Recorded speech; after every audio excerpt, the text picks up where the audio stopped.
गाड़ी चल रही थी।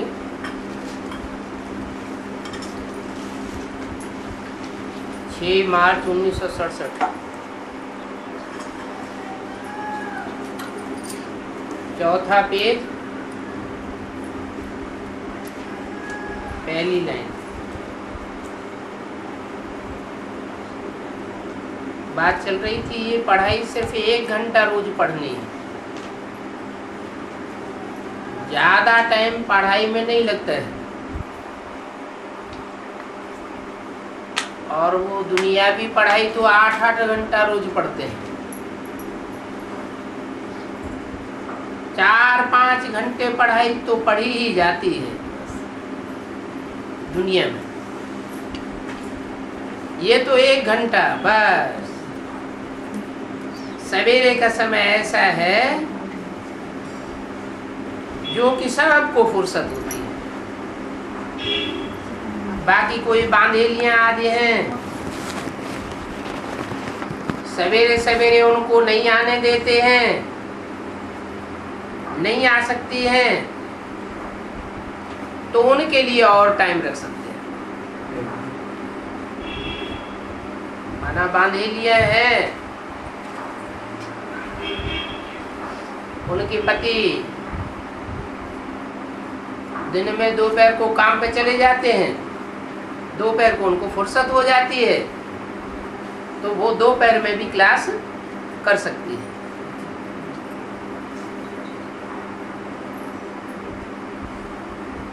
बैज लगा हुआ हो, कहीं भी जाओ तो ये बैज पर पैगाम देते जाओ। क्या पैगाम देते जाओ? बैज बाबा के समय में प्लास्टिक के बैज बनवाए गए थे। एक तरफ त्रिमूर्ति का चित्र और दूसरी तरफ लक्ष्मी नारायण का चित्र। उस टाइम 4-4 आने में बेचे जाते थे।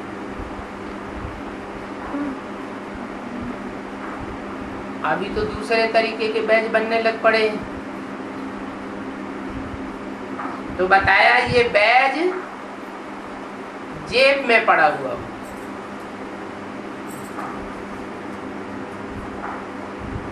कौन सा जेब? बैज स्थूल में बाहर की पॉकेट में दिखाने के लिए डालने की जरूरत नहीं है। ये हमारी बुद्धि रूपी पॉकेट है और इसमें त्रिमूर्ति शिव का बैज पड़ा हुआ हो। माना अपनी जानकारी में बुद्धि में होगा कि शिव की 3 मूर्तियां इस सृष्टि पर कौन सी कार्य कर रही है, तो अपनी बुद्धि रूपी पॉकेट में से वो बैज निकाल कर हम दूसरों को भी समझा सकते हैं। अभी अखबार में तो ये बैज डाल नहीं सकते, क्योंकि अखबार में तो एक तरफ का ही डाला जा सकता है। मनुष्य यूं ही तो समझ नहीं सकेंगे जब तक कि उनको समझाया न जाए। लेकिन इस बैज पर समझाना है बहुत सहज। क्या सहज है?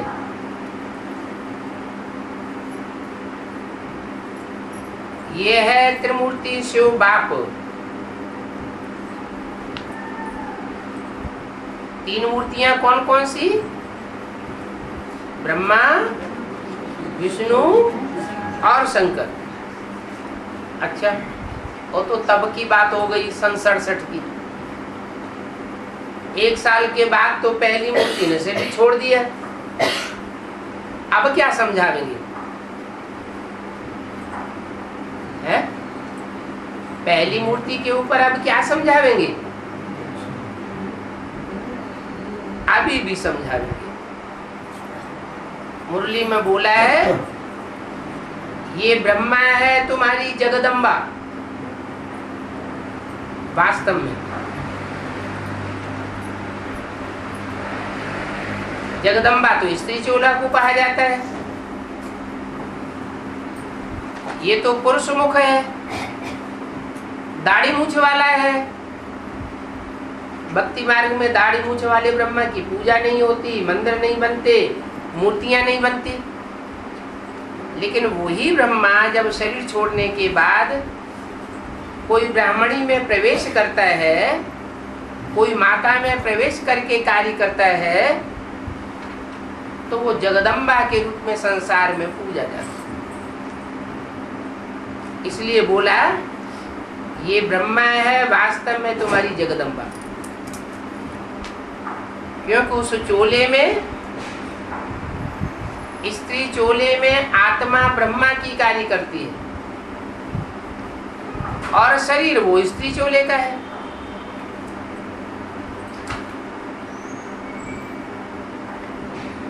तो बहुत समझाना सहज है, कठिनाई की कोई बात नहीं है। ये धंधा तो कोई भी कर सकते हैं कि ब्रह्मा कौन है। जिसे ब्रह्मा के द्वारा मुरली में बोला है स्वर्ग के गेट खुलेंगे। मुझने की बात नहीं है कि ब्रह्मा ने तो शरीर छोड़ दिया, अब गेट कैसे खुलेंगे। नहीं, ब्रह्मा कोई एक का नाम नहीं गाया हुआ है। ब्रह्मा के तो 5 मुख दिखाए जाते हैं।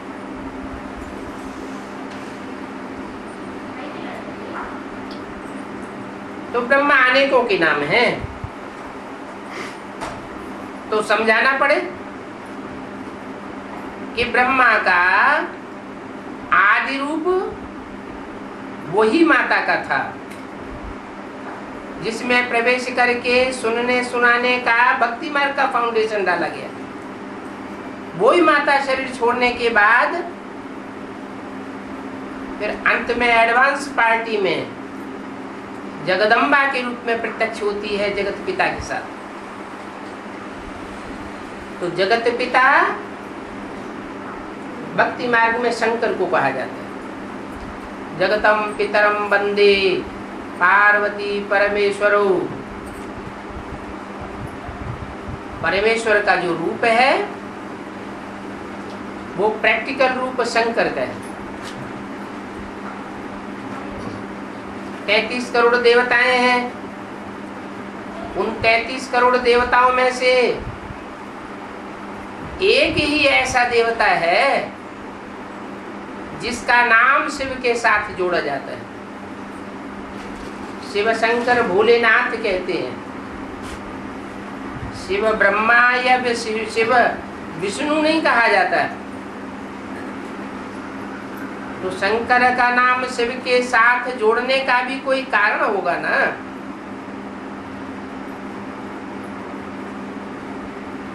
तैंतीस करोड़ देवताओं में से एक ही देव आत्मा बनने वाली ऐसी आत्मा है जो बाप समान पुरुषार्थ कर लेती है। बाप जैसे निराकारी है, निर्विकारी है, निरहंकारी है, सुप्रीम सोल बाप, ऐसे ही वो मनुष्य आत्मा जो इस सारी मनुष्य सृष्टि का बीज है, पिता है, वो भी बेहद का बाप है। जैसे बिंदु बिंदु आत्माओं का बाप शिव ज्योति बिंदु, वो भी बेहद का है। तो समान रूप धारण कर लेते हैं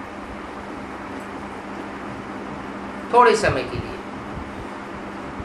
नई सृष्टि की जब तक रचना हो तब तक के लिए।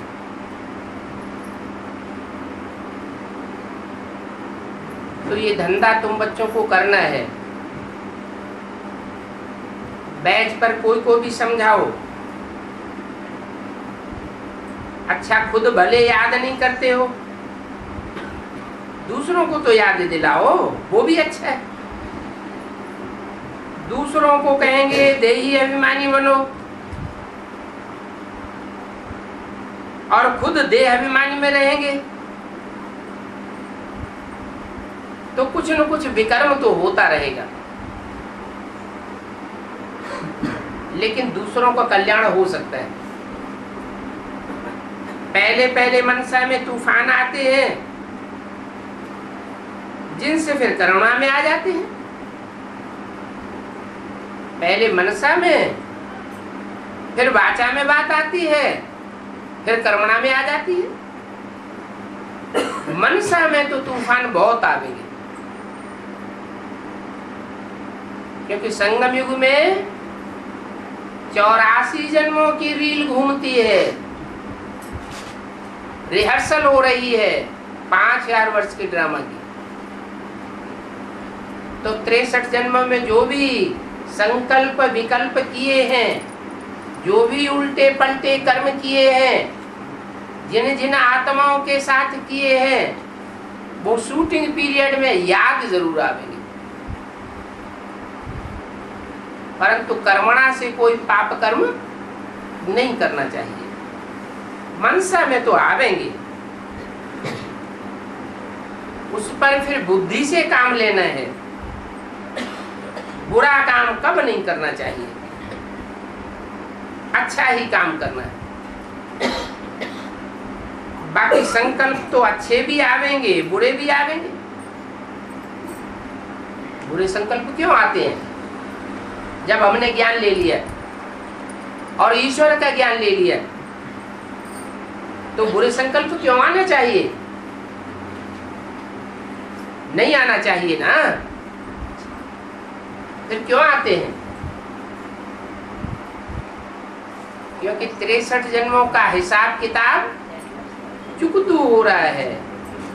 रील में जो 63 जन्मों में पाप कर्म किए हैं, वो यहाँ संकल्पों के रूप में तो जरूर आवेंगे। अगर उन संकल्पों को कंट्रोल नहीं किया, उन संकल्पों को रोककर बाप की याद में नहीं बैठे, बाप की याद में उन संकल्पों को भस्म नहीं कर दिया, तो वो वाचा में भी आ जाएंगे। फिर भी कंट्रोल नहीं किया तो कर्मणा में भी आ जाएंगे। अगर कर्मणा में आ जाते हैं तो फिर 100 गुना पाप का बोझा पड़ जाता है। तो संकल्प तो आवेंगे, अच्छे भी आवेंगे, बुरे भी आवेंगे। अच्छे कर्म किए हैं ड्रामा में तो अच्छे संकल्प आवेंगे शूटिंग पीरियड में। 63 जन्म जो जिस समय बुरे कर्म किए हैं, वो इस शूटिंग पीरियड में बुरे संकल्पों के रूप में आवेंगे। बुरे को रोकना चाहिए। जो भी दुष्ट संकल्प आते हैं, ज्ञान तो मिला हुआ है।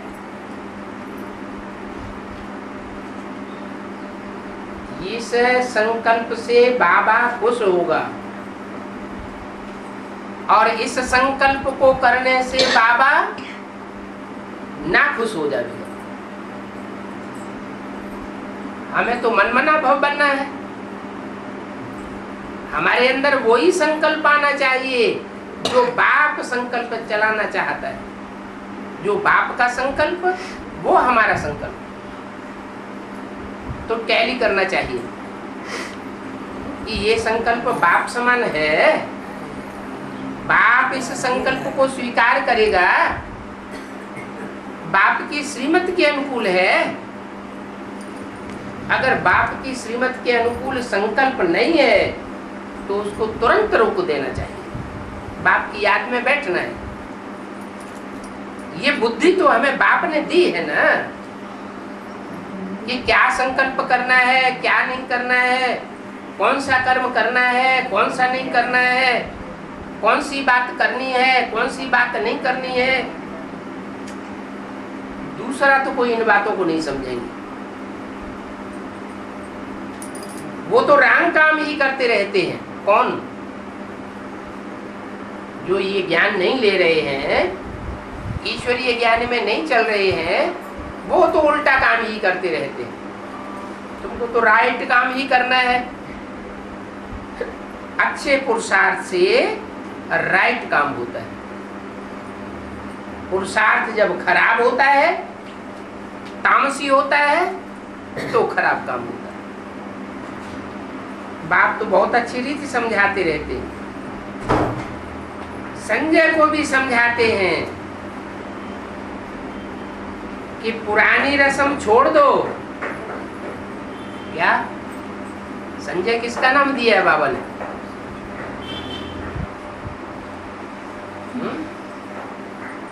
किसी को नहीं मालूम? जगदीश भाई का नाम दिया था।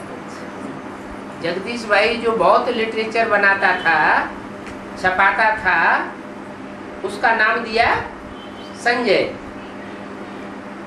तो संजय को भी समझाते रहते हैं कि पुरानी रस्म छोड़ दो।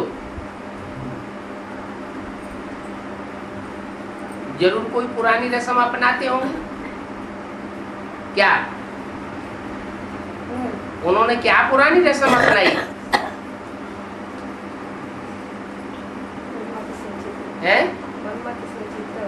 हाँ, मनमत के आधार पर ढेर सारी पुस्तकें छपाई दी।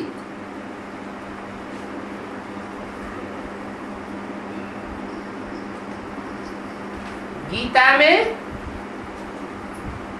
कृष्ण का नाम डलवाई दिया। हमारी गीता मुरली है, पहले मुरली में लिखा होता था ऊपर शिव बाबा याद है। मम्मा बाद में चली गई बॉम्बे इलाज कराने के लिए, तो इनको मौका मिल गया, इन्होंने वाणियों में डालना शुरू करवा दिया। शिव बाबा याद है से पहले डाल दिया पिताश्री शिव बाबा याद। अब पिताश्री ब्रह्मा को कहा जाता है क्योंकि वो पिता ब्राह्मणों का बाद में श्रेष्ठ बनने वाला है, इसलिए श्री बाद में लगाया हुआ है।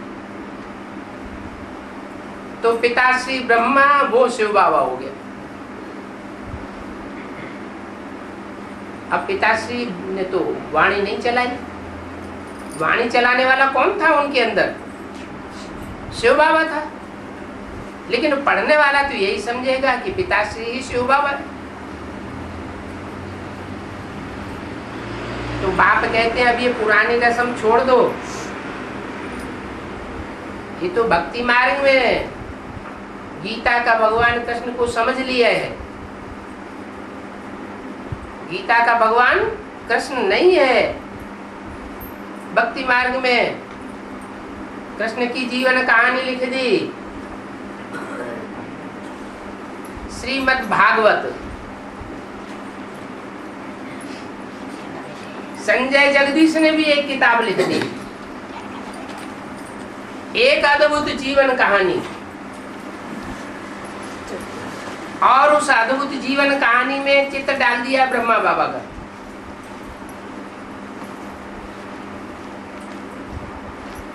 भक्ति मार्ग की जो कृष्ण की कहानी लिखी है शास्त्रों में,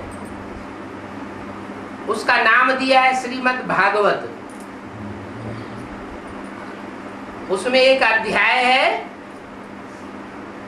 16,000 गोपियां कैसे कृष्ण के पीछे भागी। उस अध्याय के आधार पर उसका नाम रख दिया भागवत।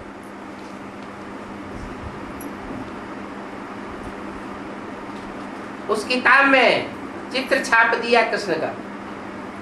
ऐसे ही इन्होंने किया, पुस्तक बनाई दी, एक अद्भुत जीवन कहानी। और उस अद्भुत जीवन कहानी में जो अद्भुत कर्म थे, 300-400 कन्याओं माताओं को ईश्वरीय ज्ञान में भगाने के, वो कर्म किसके थे? दादा लेखराज उर्फ कृष्ण वाली आत्मा के थे या शिव बाबा के थे? शिव बाबा ने उनको आकर्षित किया,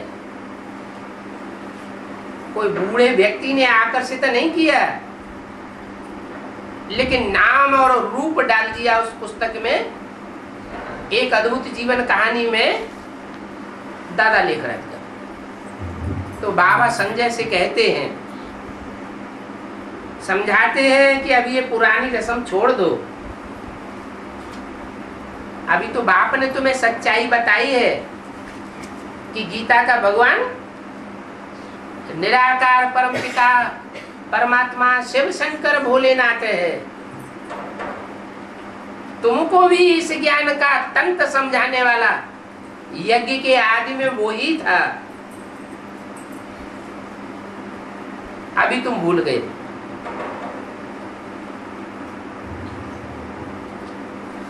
तो समथिंग न्यू समझाते हैं। अभी सच्ची गीता निकालनी चाहिए। क्या संजय ने जो गीता लिखी थी वो तो झूठी गीता हो गई, क्योंकि जो जो बातें ब्रह्मा के मुख से परमात्मा शिव ने बोली उन बातों का क्लैरिफिकेशन कुछ भी नहीं निकला, मंथन बिल्कुल नहीं हुआ। और जब तक ज्ञान सागर का मंथन न हो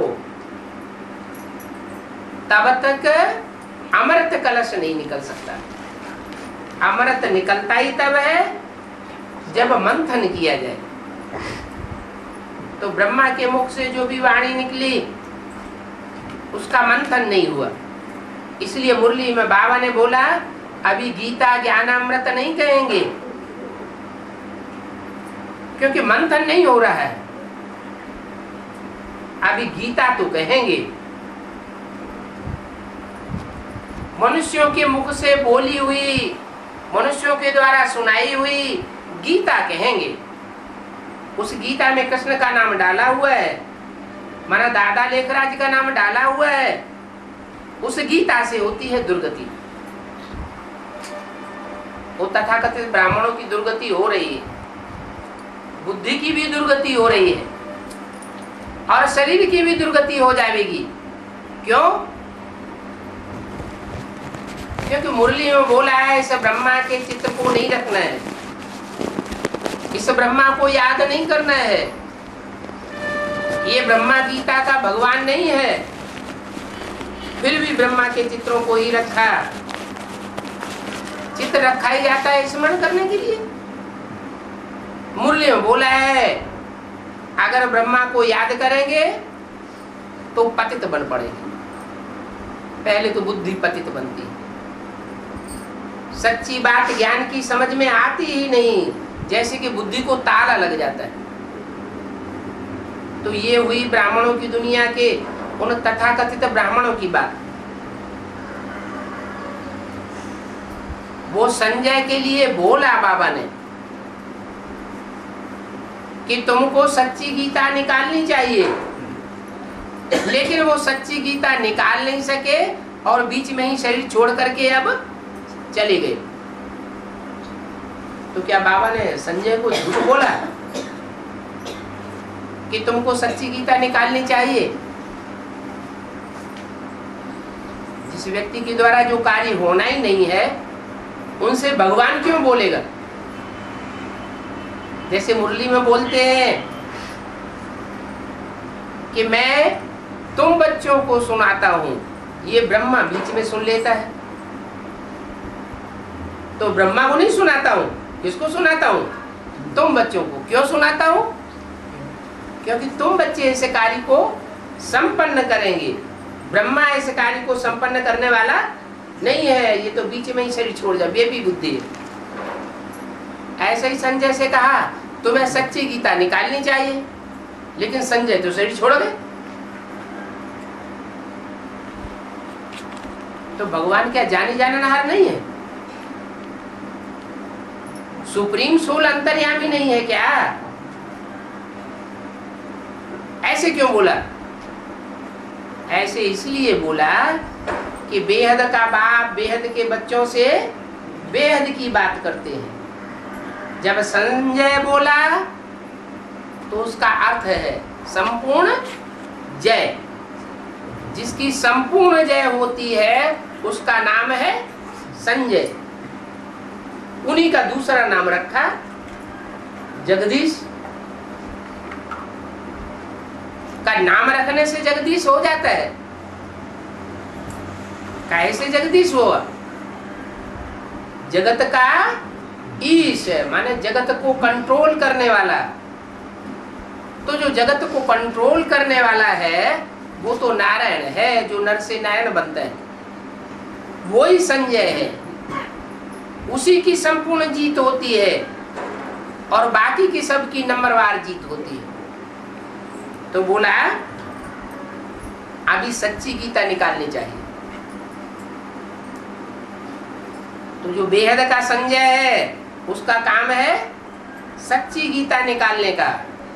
यज्ञ के आदि में भी वो बेहद का संजय जो प्रजापिता के रूप में पार्ट बजा के गया, वो ये पुरानी संस्कृत की गीता हाथ में लेकर के श्लोकों का अर्थ करके ही समझाता था। इसलिए मुरली में बाबा ने बोला कि भगवान जब झूठी गीता हाथ में लेते हैं और समझाते हैं तो वो झूठी गीता भी सच्ची गीता बन जाती है। मनुष्यों की गीता सुनाने से संसार की दुर्गति हुई और मेरे द्वारा गीता सुनाने से संसार की सदगति हो जाती। तो यज्ञ के आदि में भी वो गीता पढ़ करके सुनाते थे, अर्थ करके बताते थे। जो आदि में हुआ वो अंत में भी जरूर होना है। तो अभी सच्ची गीता निकालनी चाहिए, भले वो सच्ची गीता अखबार में भी पढ़ जाए। क्या गीता के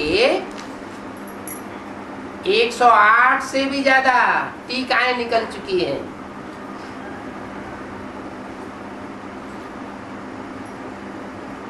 और एक एक टीका, एक एक गीता की व्याख्या दूसरी गीता की व्याख्या से बिल्कुल भिन्न है।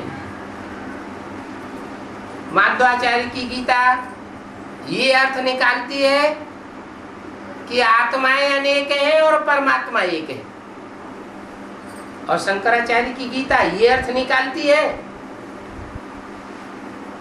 सर्वं खलु इदं ब्रह्म, सब कुछ आत्मा सो परमात्मा है।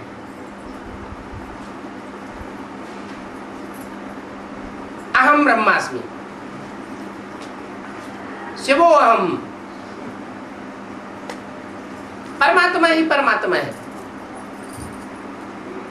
तो कितना अंतर हो गया। तो बाप कहते हैं झूठी गीता से दुर्गति, क्योंकि कृष्ण भगवान वाचे यज्ञ के आदि में जो कराची में स्वर्गीय संगठन तैयार हुआ था नमूने के रूप में, वो सच्ची गीता से तैयार हुआ था या झूठी गीता से तैयार हुआ था? सैंपल तैयार हुआ था। कराची में सागर के कंठे पर एक बंगला था। उस बंगले में 300-400 कन्याएं माताएं रही पड़ी थी। सन 47 की बात है। हिंदुस्तान पाकिस्तान में खून की नदियां बह रही थी, बंटवारा हो रहा था, और वो बंगले के अंदर 300-400 लोग आराम से रहे पड़े थे। नरक की दुनिया के बीच स्वर्ग का नजारा अनुभव कर रहे थे। तो वो स्वर्ग की स्थापना कौन सी गीता से हुई उस समय? जो सच्ची गीता भगवान अपने हाथ में लेकर के सुनाते थे, अर्थ करके बताते थे, उन अर्थों से सच्ची दुनिया की स्थापना सैंपल के रूप में हुई। अब चूंकि पूरा ज्ञान तो वहां क्लियर हुआ नहीं था, थोड़ी थोड़ी बातें क्लियर हुई थी। अभी तो ज्ञान का पूरा डोज मिल चुका है। अभी वही गीता के क्लियर अर्थ निकल सकते हैं। जब मनुष्य गुरु गीता के इतने अर्थ निकाल सकते हैं, तो ईश्वरीय ज्ञान के अनुसार गीता के अर्थ नहीं निकल सकते क्या? वो टीका नहीं बन सकती क्या? बन सकती है, लेकिन वो भगवान का ही काम है, कोई मनुष्य मात्र का काम नहीं है। तो झूठी गीता से दुर्गति, क्योंकि कृष्ण भगवान वाच लगा हुआ है। और सच्ची गीता से सदगति। क्यों? क्या कारण है? क्योंकि शिव भगवान वाच लगा हुआ। यज्ञ के आदि में भी जो गीता के अर्थ सुनाए जाते थे प्रजापिता के द्वारा, पीयू के द्वारा, वो शिव भगवान वाच था। और सन 47-46 से लेकर के ब्रह्मा के तन में प्रवेश करके जो वाणी सुनाई गई वो कौन उवाच था? किसके मुख से उवाच हुआ है? ब्रह्मा और फिर कृष्ण भगवान उवाच हुआ। कृष्ण को भगवान बना दिया गया, इसलिए दुर्गति हुई ब्राह्मणों की। अभी फिर सदगति होती है। गीता से योग और ज्ञान दोनों ही संपन्न होते हैं। फिर योग का भी अलग किताब क्यों बनावे? गीता में ही योग भी आ जाता है। बाबा ने पहले डायरेक्शन नहीं दिया था, अब डायरेक्शन देते हैं। क्या है? क्या डायरेक्शन देते हैं कि अब सच्ची गीता निकालनी चाहिए।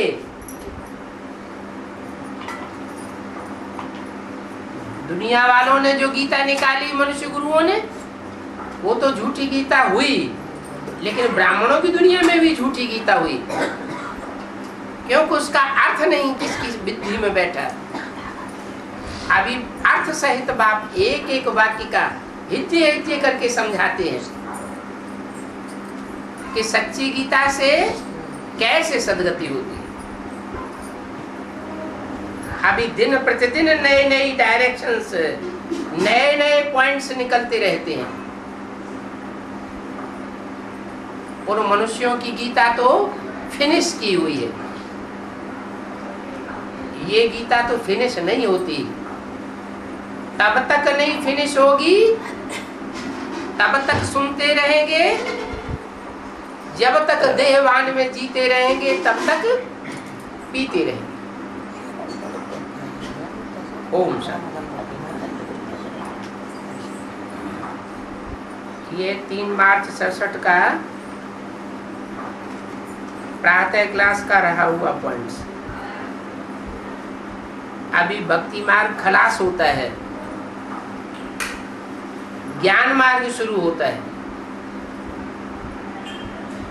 भक्ति मार्ग की शुरुआत करता है रावण, और ज्ञान मार्ग की शुरुआत करता है एक राम बाप।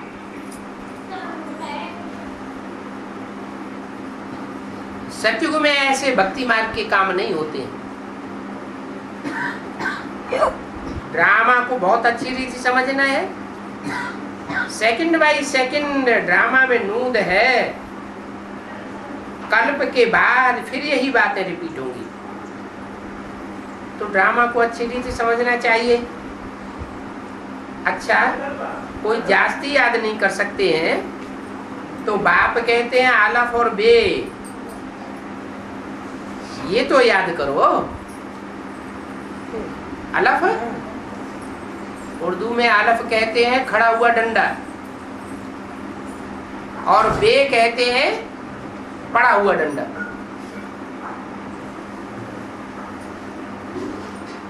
माना 2 आत्माएं हैं।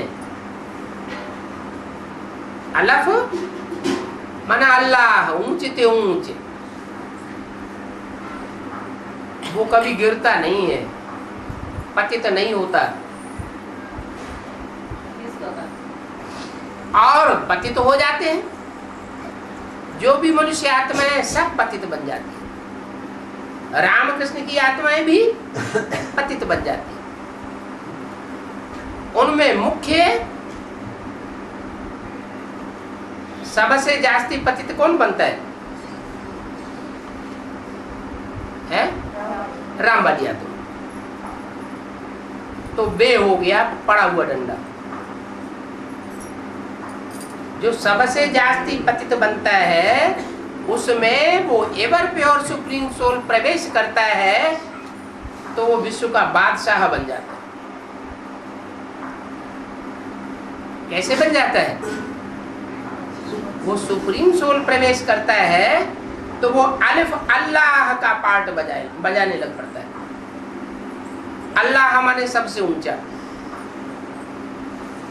ऊंचा और नीचा परमधाम में होता है या इस सृष्टि पर होता है? इस सृष्टि की बात है।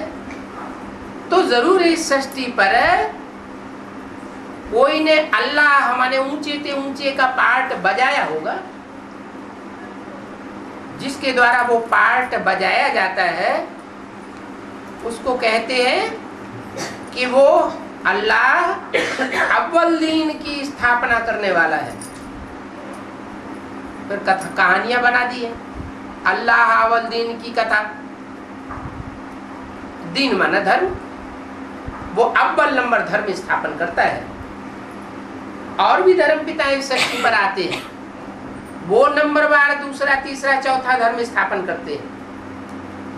उनके धर्म में धर्म स्थापना के कार्य से स्वर्ग स्थापन नहीं होता और ये दुनिया नरक बनती जाती है।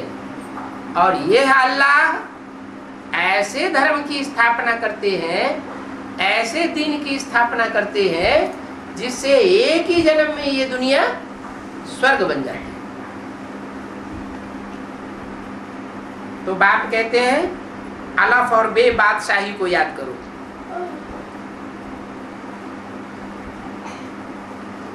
अलफ माने सुप्रीम सोल जो कभी गिरता ही नहीं।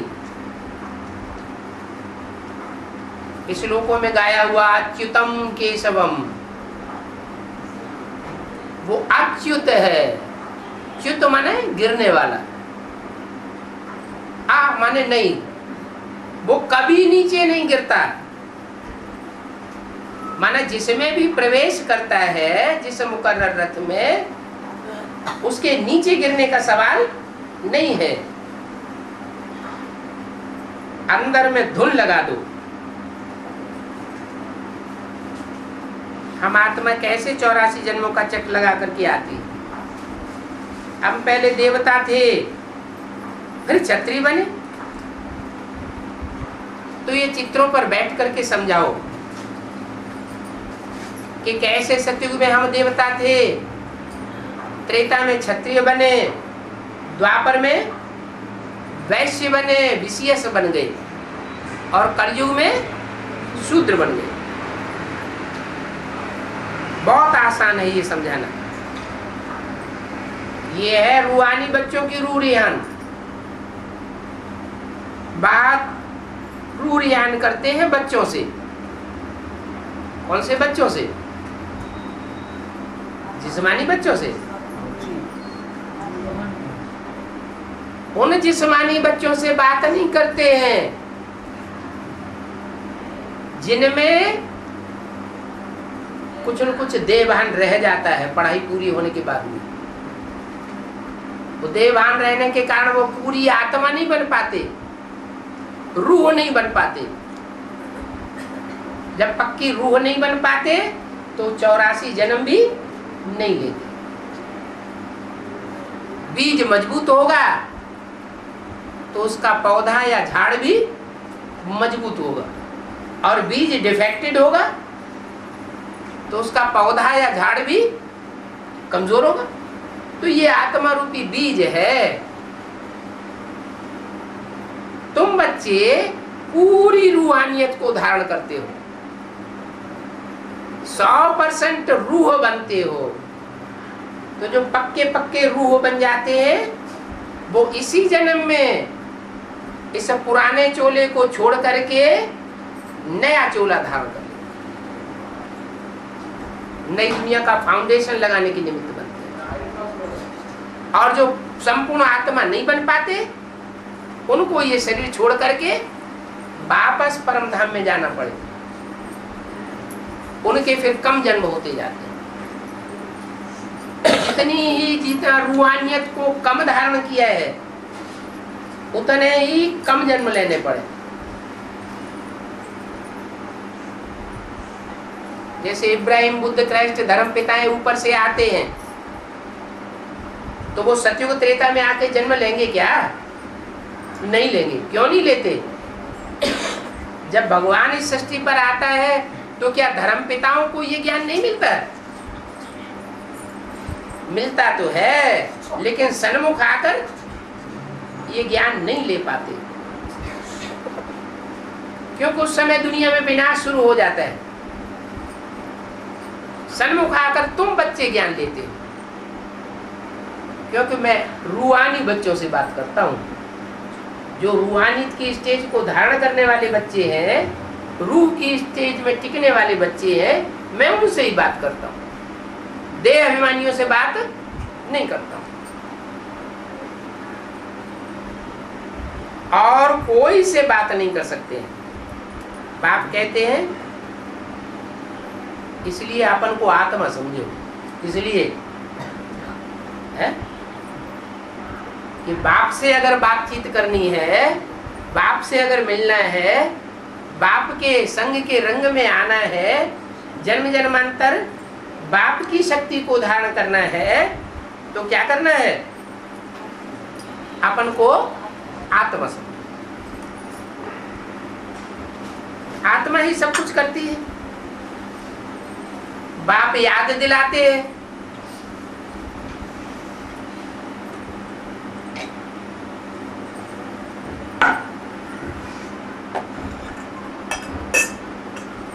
कि तुमने 84 जन्म लिए हैं। क्या कहा? इसने 84 जन्म पूरे नहीं लिए हैं। किसने? ब्रह्मा ने 84 जन्म तो लिए हैं, लेकिन पूरे 84 जन्म नहीं लिए हैं। क्यों? ब्रह्मा की आत्मा 84 जन्म नहीं लेगी?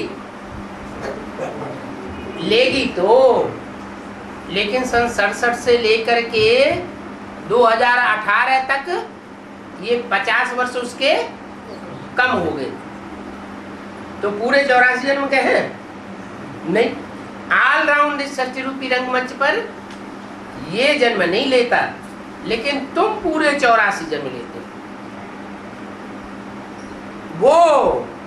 वो भी 84 जन्म नहीं लेते हैं। वो कौन? वो दुनिया वाले। तुम 84 जन्म लेते हो। तुम का मतलब क्या हुआ है? जो बाप से सन्मुख बैठ करके पढ़ते हैं, जो अल्लाह अव्वल नंबर दीन धर्म स्थापन करने वाला है, उस अल्लाह के सम्मुख बैठ करके पढ़ते हैं, वो पूरे 84 जन्म लेते हैं। और बाकी 84 जन्म नहीं ले पाते। न ये ले पाता है ब्रह्मा, और न वो दुनिया वाले ले पाते। तुम पूरे 84 जन्म लेते हो। मनुष्य ही बने हो। क्या कहा? तुम क्या बने हो? तुम मनुष्य ही बने हो। जानवरों का अवतार तुम्हारा नहीं हुआ। उनका तो जानवरों का अवतार भी दिखाई दिया है। शास्त्रों में भगवान का अवतार क्या दिखाते हैं? जानवर का अवतार दिखा दिया। अब भगवान जानवर में आता होगा क्या? घोड़े में आएगा क्या? सुअर में आएगा? मगरमच्छ में आएगा? भगवान तो जानवरों में नहीं आएगा। जानवरों को आके जानवरों को पढ़ाएगा तो क्या जानवरों को पहले सुधारेगा? नहीं, भगवान तो उनमें प्रवेश करता है जो मनन चिंतन मंथन करने वाले मनुष्य हैं, मनु की औलाद हैं। मनु माने ब्रह्मा। क्या? 3 देवताएं हैं ना, उनमें एक मन है, एक बुद्धि है, कौन? शंकर। और एक संस्कार शक्ति है, कौन? विष्णु। तो मन कौन है? मनुआ कौन है? ब्रह्मा। तो तुम ब्रह्मा की प्रैक्टिकल में औलाद हो। वो ब्राह्मण तो कहते हैं कि हम ब्रह्मा की औलाद हैं। उनसे पूछा जाए तुम्हारा ब्रह्मा कहाँ है, तो क्या कहेंगे? ओ सूक्ष्म मतन। अरे तुम यहाँ कहाँ से टपक पड़े? तुम्हारा ब्रह्मा सूक्ष्म वतन में है, तो तुम यहाँ कहां से आ गए? बाप कहते हैं वो झूठे ब्राह्मण है और तुम प्रैक्टिकल में सच्चे ब्राह्मण हो। सच्चे ब्राह्मण सचखंड की स्थापना करते हैं और झूठे ब्राह्मण झूठ खंड की स्थापना करते हैं। वो झूठ के ऊपर झूठ बोलते जाते हैं और तुम सच के ऊपर सच्ची बात बताते जाते हो। तो तुम मनुष्य ही बने हो, तुम कभी जानवर नहीं बने हो। जानवर माना जो कोई काम करने से पहले सोचता नहीं है, मन का उपयोग नहीं करता, मनन चिंतन नहीं करता, उसको कहते हैं जानवर। जानवरों की तरह आचरण करने वाला, दुख देने वाला। जानवर को आवेग आवेगा काम का, क्रोध का, तो वो सोचेगा क्या? जानवर तो कर बैठता है, तो दूसरे को दुख होगा ना। तो बाप कहते हैं तुम मनुष्य ही बने हो, तुम कभी जानवर नहीं बने।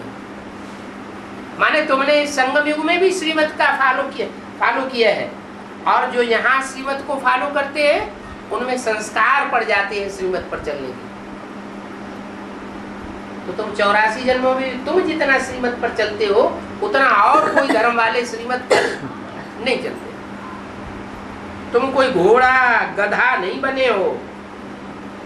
क्या घोड़ा क्या करता है? युद्ध के मैदान में घोड़ा जल्दी से आगे निकल जाता है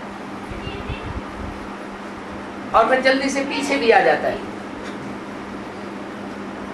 सारे युद्ध के मैदान को घोड़ा कवर कर लेता है।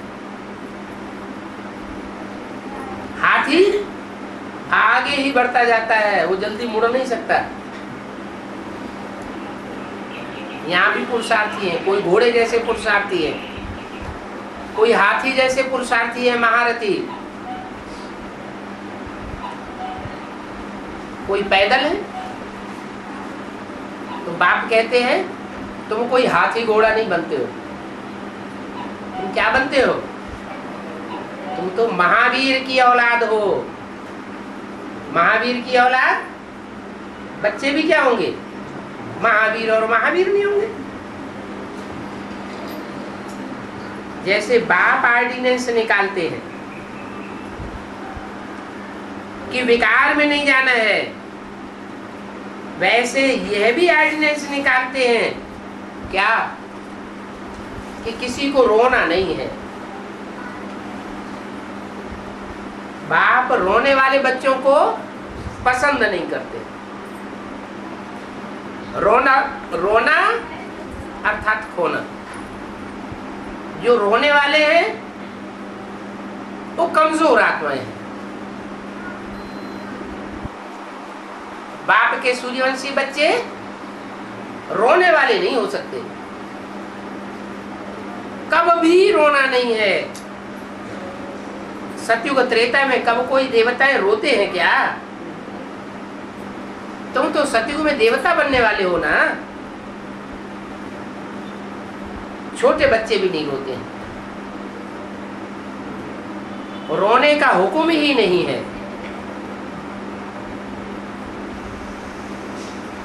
वो तो है ही हर्षित रहने की दुनिया। तो हर्षित रहने की प्रैक्टिस तुम बच्चों को यहाँ ही करनी है। ये लक्ष्मी नारायण देखो कितने हर्षित हैं। तुम किसके राज्य में आने वाले हो? हैं? लक्ष्मी नारायण के राज्य में आने वाले हो। तो 16 कला संपूर्ण है। अच्छा बच्चों को गुड मॉर्निंग। अगला प्रातः क्लास 4-3-67 का बचा हुआ पॉइंट्स दिया है। तुम बच्चे जानते हो कि हम अभी संगम पर हैं, फिर बाद में सतयुग में होंगे। हम संगम युग से सतयुग में ट्रांसफर हो जाएंगे। जैसे यहाँ पढ़ाई में ट्रांसफर हुए ना, कैसे ट्रांसफर हुए? पहले बेसिक की आई ई ऊ पढ़ते थे ABCD, और अभी ऊंची पढ़ाई पढ़ने लगे। मुरली में भी बोला आगे चलकर तुम बच्चों का क्लास ट्रांसफर होगा। तो तब ये बात समझ में नहीं आई क्या कि क्लास कैसे ट्रांसफर होगा। अभी बात समझ में आती है कि जब क्लास ट्रांसफर होता है तो स्थान भी बदल जाता है और टीचर्स भी बदल जाते हैं। तो अभी तुम बच्चों के क्लास का ट्रांसफर हुआ, स्थान भी बदल गया और टीचर्स भी बदल गए। तो तुम संगम युग से ट्रांसफर होकर के सीधे सतयुग में जाएंगे।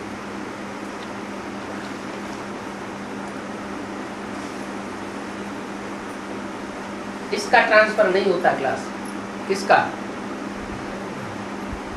है? है? अरे इसका किसको कहते? ब्रह्मा बाबा। उनका क्लास ट्रांसफर हुआ है?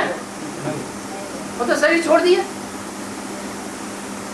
तो क्लास ट्रांसफर का हुआ। जब इसका क्लास ही ट्रांसफर नहीं हुआ तो इसको जो फॉलो करने वाले हैं उनका ट्रांसफर होता है क्या?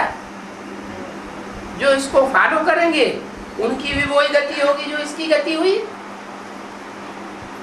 ब्रह्मा का 8 फेल हुआ तो ब्रह्मा को याद करने वाले भी 8 फेल होकर के शरीर छोड़ते जाते हैं अकाले मृत्यु में। तुम सतयुग में ट्रांसफर हो जाएंगे, जीते जी ट्रांसफर हो जाएंगे। संगम युग से सतयुग में ट्रांसफर हो जाएंगे। पुरानी दुनिया का विनाश तो सामने खड़ा है। पुरानी दुनिया का विनाश होगा लेकिन तुम्हारे पुरुषार्थ का विनाश नहीं होगा। दुनिया का विनाश होगा, फिर हम जाकर के नई दुनिया में अपना राज्य करेंगे।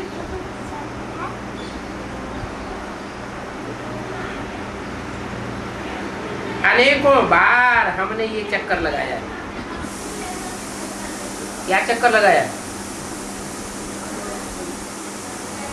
कलयुग से संगम में आए, संगम से सतयुग में, सतयुग से त्रेता, द्वापर, कलयुग, फिर संगम, फिर सतयुग। ये चक्कर हम बार बार लगाते आए हैं। ये बेहद का ड्रामा है। अब बाप कहते हैं कि मुझे याद करो तो ही तुम्हारे पाप कर्म भस्म होंगे। इसे याद करो, है? हैं? नहीं, कौन कहते हैं? बाप कहते हैं। माने ब्रह्मा के द्वारा बाप के रूप में नहीं आया। उसको याद करने की बात नहीं है। अगर उसको याद करने की बात होती तो ब्रह्मा का चित्र रखने के लिए ही मना क्यों करते? वो ब्रह्मा का रूप पतित पावन बाप का रूप नहीं है, इसलिए बोला। अभी बाप कहते हैं कि मुझे याद करो। मुझे याद करो माना बाप के उस स्वरूप को याद करो जो एवर प्योरिटी का पार्ट बजाने वाला है। देवताएं होते हैं प्योर, भगवान होता है एवर प्योर, और राक्षस होते हैं इम्प्योर, मनुष्य होते हैं इम्प्योर। तो तुम भगवान बाप के बच्चे बने। अब मुझे एवर प्योर परमात्मा बाप को याद करो तो तुम भी प्योर बन जाएंगे, देवता बन जाएंगे। तुम्हारे सारे विकर्म भस्म हो जाएंगे। बुलाते भी हो कि हे पतित पावन आओ। कौन बुलाते हैं? आकर के पावन बनाओ, कौन बुलाते हैं? मुरली में बोला है जो पतित से पावन बनते नहीं वो पतित पावन सीताराम कह करके बुलाते भी नहीं। जो पतित से पावन बनते हैं वही पतित पावन सीताराम को बार बार अपने घर में बुलाते भी। क्या जो दूसरे धर्म की आत्माएं हैं वो पतित पावन राम बाप को बुलाते भी नहीं, और तुम पतित से पावन बनते हो तो राम बाप को बार बार अपने घर में बुलाते भी। तो तुम बुलाते हो ना, कहते हो ना ये पतित पावन आओ, आकर के पावन बनाओ। उनकी बुद्धि में नहीं है, किनकी बुद्धि में, कि पतित पावन बाप आकर के पावन बनाता है। ऐसे ही नहीं ब्रह्मा के तन में आकर के ज्ञान सुना के चला जाता है कि ज्ञान सुना के चला गया, ये काम पूरा हो गया भगवान का। नहीं, क्या करके जाता है? कोई ऐसे कहते हैं कि हे भगवान आओ ज्ञान सुना के चले जाओ। क्या कहते हैं? हे पतित पावन आओ हम पतितों को पावन बना करके जाओ। ज्ञान सुनाना भगवान का लक्ष्य नहीं है। वो तो नेताएं और बड़े बड़े विद्वान पंडित आचार्य धर्मगुरु सब ज्ञान सुना सुना के चले गए। उससे दुनिया का कल्याण, पतित दुनिया पवित्र दुनिया नहीं बन पाई। मैं तो आता हूँ पतितों को पावन बनाने के लिए, पतित दुनिया को पावन बनाने के लिए आता हूँ, ज्ञान सुनाने के लिए नहीं आता हूँ। सिर्फ ज्ञान तो सिर्फ एक साधन है। ज्ञान सुना करके तुम बच्चों को पतित से पावन बना करके जाता हूँ। आत्मा दुखी है ना, पतित आत्मा होती है तो दुखी बनती है, पावन बनती है तो सुखी बनती है। There is purity, there is peace and prosperity. ये है ही दुख धाम। बाप कहते हैं अब इस दुख धाम को भूलते जाओ। न दुख लेना है और न दूसरों को दुख देना है। बाप नया मकान बनाते हैं तो पुराने से दिल हट जानी चाहिए ना, है कि ममत्व तो लगा रहे। बाप ने कौन सा मकान बनाया? कोई मकान बनाया कि नहीं बनाया? है कब? मकान माने संगठन रूपी किला। एडवांस पार्टी तैयार हुई तो नया संगठन रूपी किला तैयार होने लगा। तो फिर पुराने किला का क्या होगा? पुराने किले में और नए किले में क्या अंतर होगा? पुराने संगठन में और नए संगठन में क्या अंतर होगा? बोला है तुम पांडवों का किला ऐसा बन जाएगा जिसमें कोई भी भिखारी पांव रखने की भी हिम्मत नहीं कर सकेगा। और वहां तो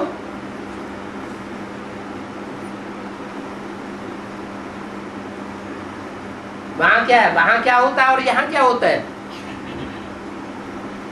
वहां कोई भी कलेक्टर है, मिनिस्टर है, बड़े बड़े लोग हैं, बड़े भिखारी बनते रहे, लेकिन उनको निमंत्रण दे करके वहां बुला लिया जाता है, संगठन में पहुंच जाते हैं। यहाँ ये कायदा नहीं है। क्या कायदा नहीं है? क्योंकि यहाँ लक्ष्य रखा हुआ है कि हमको ऐसा संगठन बनाना है जिसमें कोई भी भिखारी पांव भी न रख सके। तो नया मकान बनाते हैं तो पुराने से दिल हट जाती है। एडवांस पार्टी का नया संगठन बनता है तो जो उसमें ऐड होते जाते हैं उनकी पुरानी बेसिक ब्राह्मणों की दुनिया से दिल हट जाती है। यहाँ है बेहद की बात। क्या ये स्थूल मकान की बात नहीं है, ये बेहद के संगठन रूपी मकान की बात है। बेहद की बात अभी स्थापना हो रही है। जरूर पुरानी दुनिया का विनाश होगा। क्या अभी यहाँ पुरानी दुनिया कौन सी हुई और नई दुनिया कौन सी हुई? जिसके लिए पहले ही घोषणा की गई थी सन 66 में मुरली में ज्ञानामृत पत्रिका में सरकार को मेमोरेंडम दिया गया। जो बड़े बड़े 4 चित्र पुराने छपे हुए उनमें भी बोला गया 10 वर्ष में पुरानी दुनिया खलास होगी, नई दुनिया स्थापन हो जाती। तो हुई या नहीं हुई? होना तो शुरू तभी से हो गई, लेकिन बुद्धि के अंदर हुई। अभी प्रैक्टिकल में भी ये पुरानी दुनिया, जो ब्राह्मणों की पुरानी दुनिया है, वो खलास हो जाएगी और नई दुनिया स्थापन हो जाएगी।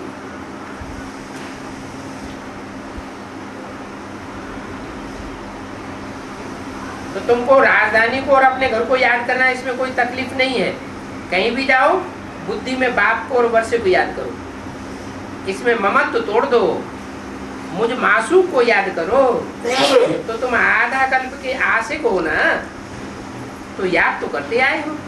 अभी मैं आया हूँ तो अब सब बाकी देहधारियों को छोड़ मुझे एक बाप को याद करो, तो तुम सतो प्रधान बन जाओगे। 84 जन्मों की सीढ़ी अभी तक तो उतरते आए हो ना। अब इस एक जन्म में तुम्हारी चढ़ती कला होनी है। तो देहधारियों की याद बंद करो, मुझे एक बाप को याद करो। ओम शांति।